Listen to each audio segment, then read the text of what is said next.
Hello, everyone, and welcome to TG MedSync Space. Connect, collaborate, and create. Today, I'm delighted to welcome Dr. Vasudha Neel Mani, Principal of Rockwoods International School, Cambridge Ambassador, South Asia, IFIP Senior Fellow and accredited Cambridge Program Leader and Trainer, Penta BSO Inspector and Auditor, Special Educator, and associated with Leadership with AIISB. With her rich experience in educational leadership, teacher development, and professional learning, she brings a valuable perspective to our conversation. As we prepare for our TG Med Sync Space Women's Equality Day special on 26th August, today's conversation is a glimpse into our journey experience at the event. So, ma'am, it's my pleasure to have with us. Thank you. Welcome. Thank you so much. Okay. Yeah. So, my first question: could you briefly share your professional journey and what brought you to your area of expertise?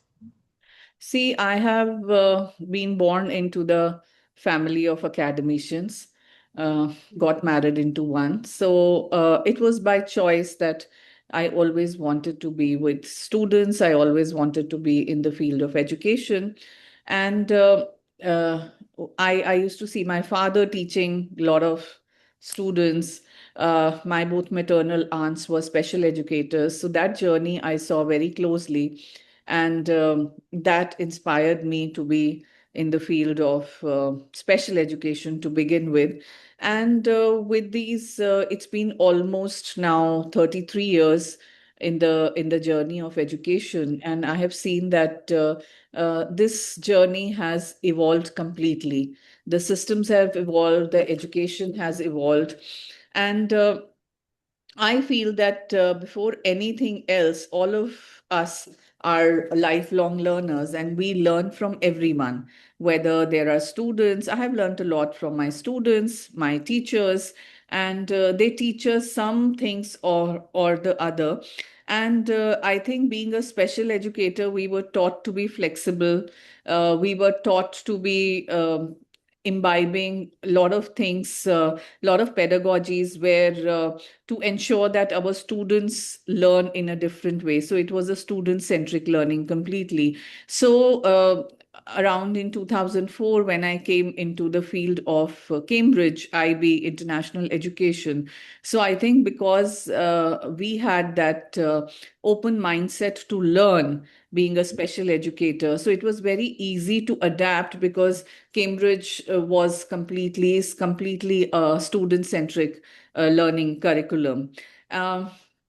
I don't see myself being expertise into anything because I feel with the times we have to evolve. So when giving few examples, when there were a lot of people offering career coaching, and I didn't want to be kind of fooled by so many vendors. So I wanted to experience it myself. So that's when I did my master's CCSP course in career coaching, so that I could guide my students on my own, and of course could choose the best because everything I cannot do. I being a background of psychology and everything, I used to people used to feel comfortable, and then my one of my good friends, he's a MCC life coach, so he inspired me to do so I became a life and leadership coach PCC level. And recently, I mean, couple of years ago, when I saw that technology has always intrigued me a lot. So when I saw this AI coming up a lot, and my main thing was, or my main concern was, that it should not replace emotional intelligence.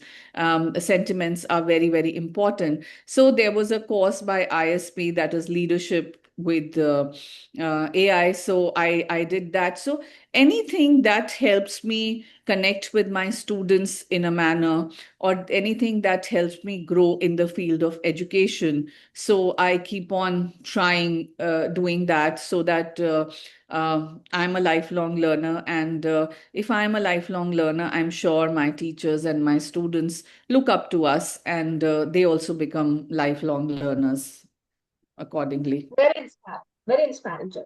My second question: what experience of turning points has shaped your perspective? you had an inspiring journey. So where you thought this is the point where perspective changed? See, I tell you, as a special educator, psychologist, like we were part of World Inclusion Congress just recently, and with my experience as a special educator, they offered me as a senior fellowship and accreditator for inclusive schools. So most of the time, our question is, what is wrong with the child? Why is he not learning?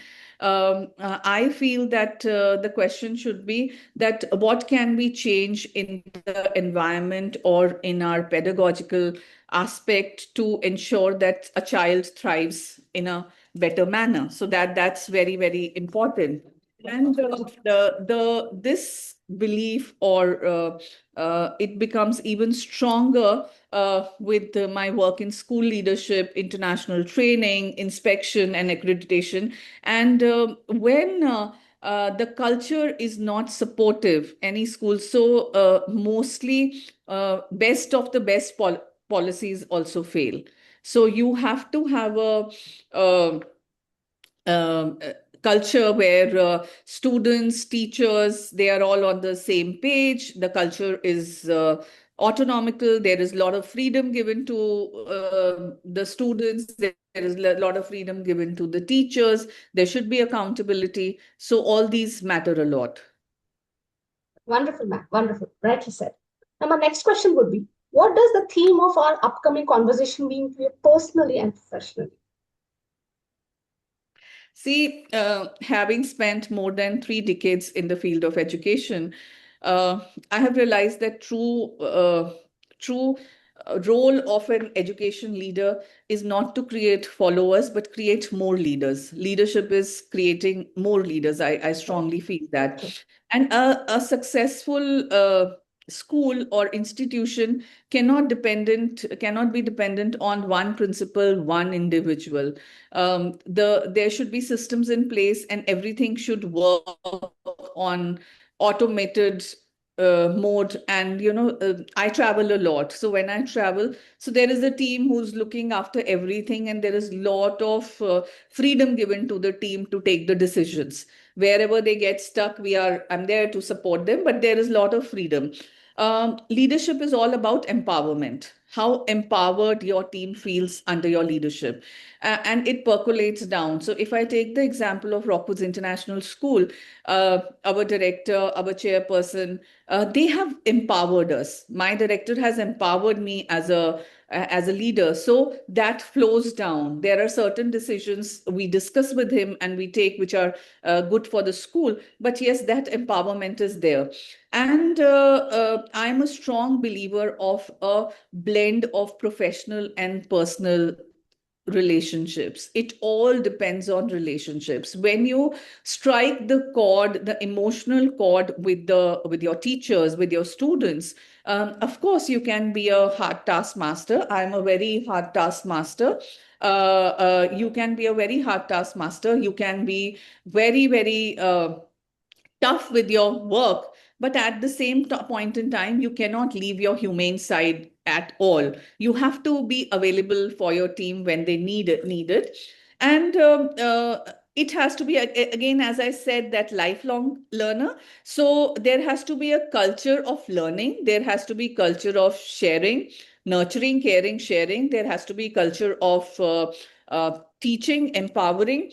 And I always say that to the teachers and the students, you are free to make mistakes, but at the same point in time, you have to ensure that those mistakes are not repeated, and those mistakes are not because of your careless attitude. That's very important. So I think ultimately the culture of any institution is the reflection of the leadership. Very true. Very true. Rightly said that it is the reflection of leadership. So, my next question then. What is one insight would you like educators and leaders to reflect on today? See, as I said, that I believe in empowering the team. So my question is, if I am not present in my institution, will the culture and values I believe in continue? For me, that is one of the strongest tests of the leadership. And it is not about being indispensable. No, it is about building people, processes, culture, uh, so strong that because you are there, and if you are not there because of any reason, the work flows, the world goes on, the show must go on, kind of a thing. And as school leaders, I don't blame other school leaders, but sometimes, we become so occupied with results, deadlines, policies, administrations. So I we forget that institutions and schools, educational institutions per se, schools are all about human relationships. Like other day, I was talking to my teachers and I was saying that, we are not in a corporate world wherein if, we don't feel like doing anything, ya hamara man nahi hai, so we don't do anything. We are dealing with children. So if we are not passionate within our heart that, we love children, we want to be with them, so there is no point being in the field. So school education per se, forget about higher education, but I think K to 12 education is something, it totally drives from the heart. It totally drives from the heart. Very true. And Now, creating psychological safety and emotional safety, where your team is feeling loved, your team is feeling cared for. They know, fine, we have to work, we have to meet deadlines. Our principal or our leader is very strict, but whenever we need her, if there is a personal thing, she will be there for us. That's very important. fantastic perspective. Now, my next question is: what can the audience look forward from to you or to forward to from your perspective on 26th August? See, I love the theme what you had created. So I think I will try to bring very practical and human perspective to educational leadership. And I would like to explore how leadership needs to evolve from being an authority to influence, control to empowerment, as I said, and from managing institutions to building cultures. And few things that are close to my heart are emotional well-being, uh, distributed leadership, teacher empowerment, reflective practice, inclusion, and belonging. So that's my, I would like to try to cover these points over there. Wonderful, wonderful, ma'am. And my final question: could you share a short message or invitation for the people to join the conversation on 26th August? I would just say that we are doing a very interesting concept that is on educational leadership, and I feel the positions don't create a leader. Every human being is a leader in some way or the other. Every child has an innate ability. Every child is a leader in some way or other. Please join us and hear us and our different perspective on educational leadership. Thank you very much, ma'am, for sharing your journey and insight with us. So it has been a wonderful getting to know the person and the experiences behind your professional journey. Thank you so much. Thank you. Thank you. This Thank you. was just a glimpse of a large conversation we will have on 26th at the TG Medicine Space Women's Equality Day. We invite everyone to join us for an inspiring conversation around educational leadership, teacher development, and creating stronger learning ecosystems. Thank you once again, ma'am, for being with us. Thank you. Thank you so much. Thank you. And thank you for everyone for joining us on TG Medicine Space. Connect, collaborate, and create. We look forward to seeing you on 26th. Thank you. Thank you, dear. Thank you. Thank you. Done?